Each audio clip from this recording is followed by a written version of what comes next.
2024년 2학기 중간고사 생명과학원 정발고 내신 분석 리포트입니다. 우선 제가 총 난이도에서 별 5개 중에 3개를 줬지만요. 학생들의 체감 난이도는 3개 반, 4개여도 충분하지 않았을까라는 생각이 드는 시험이었고요. 총평을 보시면 아시겠습니다만 이유가 유전 전범이었습니다. 염색체부터 그 다음에 유전병까지. 그러다 보니까 보통 많은 학교들이 사람의 유전까지만 시험을 보는 편이다 보니까 뒤에 있는 유전병 파트가 또 정발고 친구들한테는 내신 대비를 하는데 어려움이 있었을 거예요. 근데 그 유전병 파트는 앞에 있는 감수 분열까지가 명확하게 되어 있는 상황에서, 그리고 사람의 유전 가계도까지가 명확히 되어 있는 상황에서 몇 문제 정도만 출제가 됐으니까 지금 이제 이 내신 분석 리포트를 보고 있는 친구들은 대부분이 내년 2025학년도 정발고 내신을 준비하는 친구들일 거잖아요.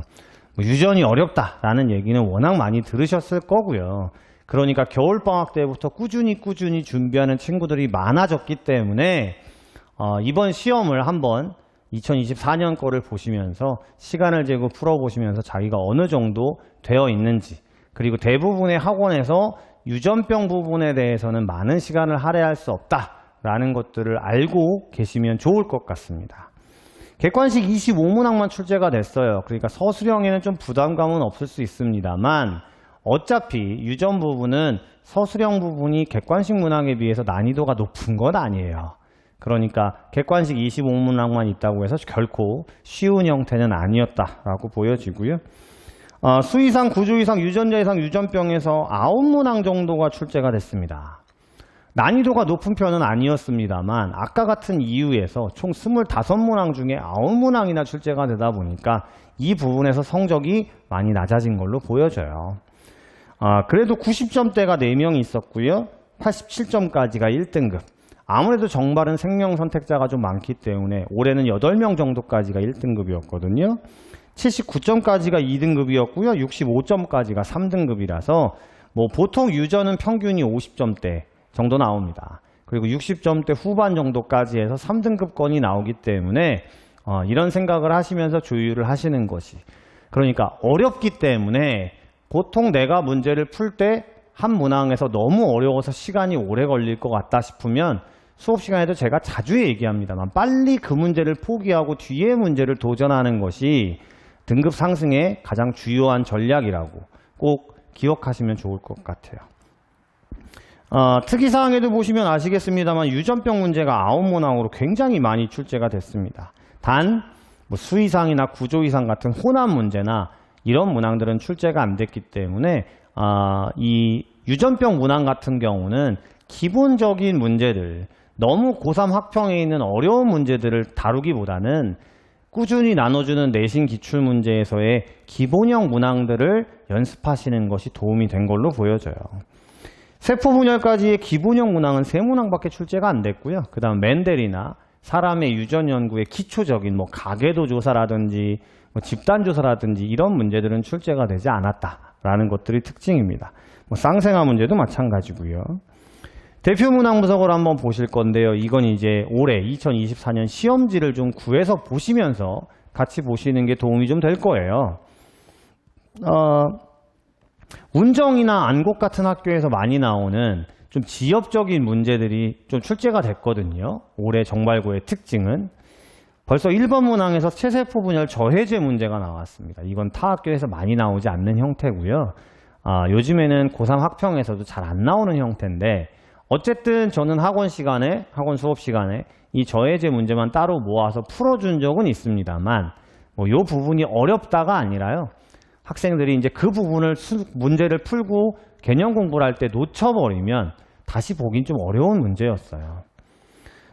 그 다음에 3번 문항에서 종상성 성별 찾기라고 해서 우리 감수 분열까지가 좀 중요해지거든요. 최근에는 유전에서.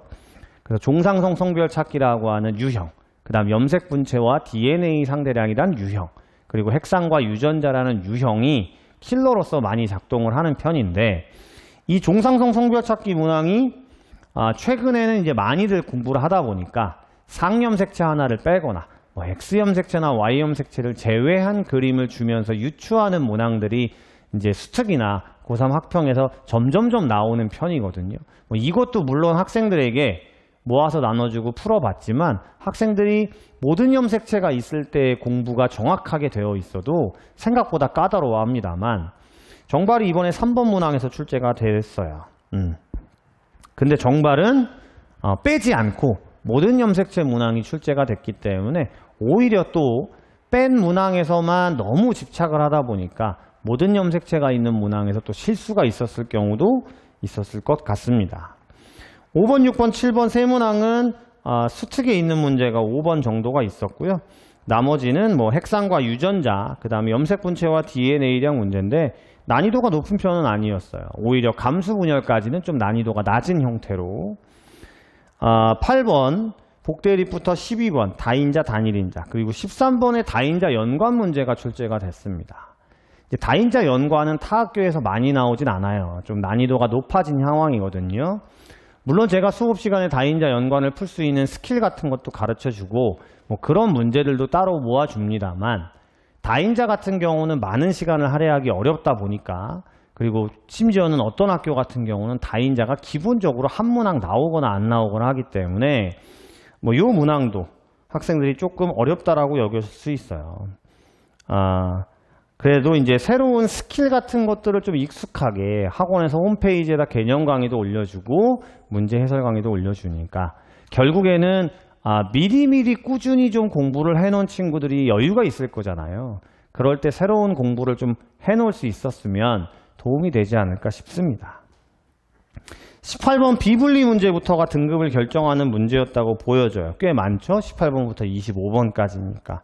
19번은 상염색체, 성염색체 비분리가 각각 1회씩 일어난 문제. 보통 비분리가 한 번 일어난 문제를 많이 주는데 정발고 같은 경우는 19번에 2번, 그 다음 21번에는 복대립이 포함된 비분리 문제가 이건 수능에서나 나올 만한 형태여서 꽤 까다롭게 느꼈을 걸로 보여집니다. 21번이 가장 오답률이 높은 고난이도였다고 보여지기 때문에 우리 정발고 학생들은 일반적인 내신 기출 문제에서 기본 개념을 처음 풀 때 명확하게 공부해야 되고요. 수특뿐만 아니라 최소한 2, 3년치의 고3 수능 문제 수준까지 준비가 되어 있어야지만 1등급 대가 맞을 수 있지 않을까 보여져요. 뭐 21번 빼고 뒤에 문제들이 기본 개념 문제들이었기 때문에 아까도 말씀드렸지만 너무 어려운 문제가 있으면 그 문제는 우선 놔두고 뒤에 있는 문제들을 먼저 푸는 전략을 꼭 생각하셔야 되는 그런 시험이었습니다.